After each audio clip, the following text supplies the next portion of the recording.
lazima tuokoke. Ukisoma katika kitabu kile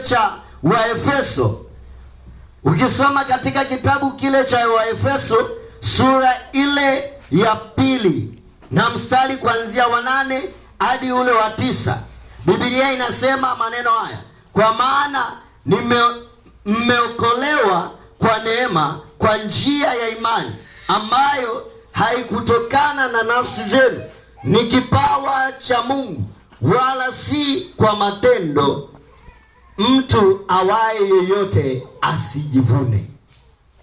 Kwa sisi tumeokolewa kwa neema, kwa njia ya imani. Maana yake ulipoamua kumfuata Yesu, umeokolewa kwa neema, kwa njia ya imani.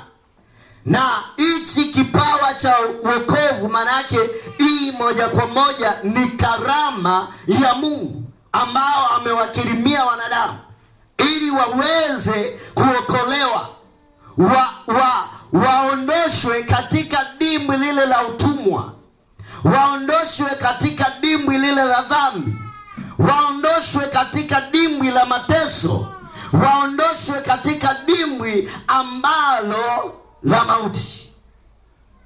Bwana Yesu apewe sifa sana.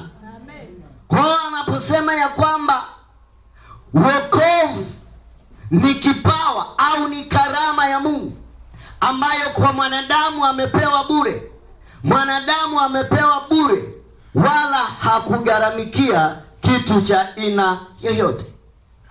Kwa hiyo tunaokolewa kwa neema kwa njia ya imani. Tunaokolewa kwa neema kwa njia ya imani ili tuweze kuishi katika dunia maisha ambayo yenye baraka, maisha ambayo yenye kuinuliwa, maisha ambayo yenye kudumu. Ni lazima tuweze kumwamini Yesu.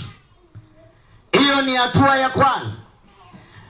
Ni lazima tujue kwamba tumeokolewa kwa neema, si kwamba kwa upendeleo fulani, kwamba nimeokolewa kwa sababu inawezekana nina uzuri wa aina fulani, au nimeokolewa kwa sababu mimi nimekuwa na fedha, au nimekuwa na magari, au nimekuwa na baadhi ya vitu, bali tuliokolewa kwa neema. Kwa hiyo ni hatua ya kwanza kuishi maisha ya mafanikio katika dunia tulionayo. Ni lazima kwanza tutambue kwamba tuliokolewa kwa neema kwa njia ya nini? Ya imani. Na tunapookolewa kwa neema kwa njia ya imani, maana yake Mungu anataka sasa tuweze kuifanya kazi yake ili tuweze kufanikiwa katika ulimwengu tuliokuwa nayo. Bwana Yesu apewe sifa sana. Amen. Kwa tuliokolewa kwa neema kwa njia ya imani. Tuliokolewa kwa neema kwa njia ya imani. Kwa hiyo ni hatua ya kwanza. Hatua ya kwanza ili mtu aweze kuishi maisha yaliyokuwa sawa sawa, ni lazima amwamini Yesu kuwa Bwana na Mwokozi wa maisha yake.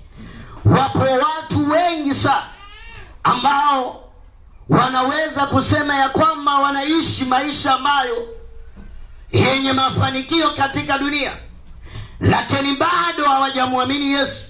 Sasa watu hao anapokuambia ya kwamba anaishi maisha ambayo ya mafanikio wakati hajamwamini Yesu, maana yake kuna vitu ambavyo amekuficha. Lakini ukimtazama kwa hali ya kawaida, usipomwamini Yesu, kuna vitu ambavyo vinakutesa. Kuna vitu ambavyo vinakutesa, vitakusumbua, kwa sababu Mungu alitengeneza dunia ni kama eneo la kusafiri. Maana yake kila mwanadamu katika dunia ni lazima atambue kwamba kwenye dunia sio mahali pake, maana vitu vilivyo vilivyokuwepo katika dunia, hivyo vitu maana yake sio mali ya kwake yeye, na mahali hapo maana yake anaenda kupita, na kama anapita, tafsiri yake ni hii kwamba ni lazima kwanza ayakabidhi maisha yake kwa Yesu ili aweze kuvuka salama. Lakini anapokimbilia vitu vya dunia pasipo kumwamini Yesu, maana yake anafanya kazi ya bure.